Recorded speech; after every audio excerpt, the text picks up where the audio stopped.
ഞാനിപ്പോൾ കാണിക്കാൻ പോണതേ നിങ്ങൾക്കൊക്കെ അറിയാവുന്ന ഒരു കാര്യമാണ്.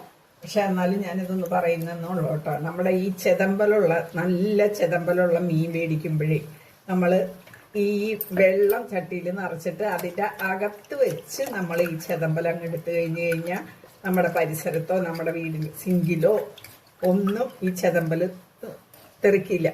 പക്ഷെ പുറത്തെടുത്ത് വെച്ച് നമ്മൾ ചെയ്യുകയാണെങ്കിൽ ഇത് മൊത്തം ഈ നമ്മൾ ചെയ്യണ ചുറ്റും അങ്ങ് തെറിക്കുക. അത് വൃത്തിയാക്കാനും ഒക്കെ പാടല്ലേ നമുക്ക്. അപ്പം നിങ്ങൾക്കൊക്കെ അറിയണ കാര്യമായിരിക്കും. പക്ഷെ നിങ്ങളെല്ലാവരും ഒന്ന് ചെയ്ത് നോക്കണേ. നമ്മൾ ഈ കരിമീനൊക്കെ മേടിച്ചു കഴിഞ്ഞാൽ അതിൻ്റെ പുറത്തെ കറുത്ത നിറമൊക്കെ പോകാൻ വേണ്ടിയിട്ട് നമ്മൾ അത് ഉരയ്ക്കുകയൊക്കെ ചെയ്താലേ നല്ലപോലെ വൃത്തിയാവുള്ളൂ. അപ്പോൾ അത് ചെയ്യാൻ വേണ്ടിയിട്ട് നമ്മൾ ഒരു ഇച്ചിരി ഞാൻ ചെയ്യണത് എന്താണെന്ന് വെച്ച് കഴിഞ്ഞാൽ ഇച്ചിരി പുളിവെള്ളം എടുത്തിട്ട് ഒരു 10 മിനിറ്റ് അതിൽ നമ്മൾ ഈ മീൻ മുക്കി വയ്ക്കും.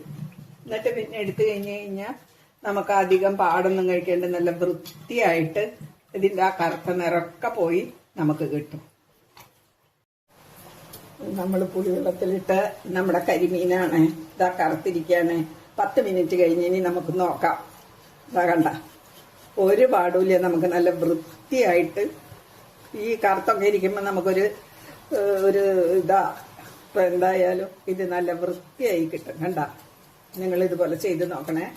എൻ്റെ വീഡിയോ എല്ലാവർക്കും ഇഷ്ടമാവുകയാണെങ്കിൽ ഒന്ന് ലൈക്ക് ചെയ്യണം, സബ്സ്ക്രൈബ് ചെയ്യണം, ഷെയർ ചെയ്യണം. Okay, thank you.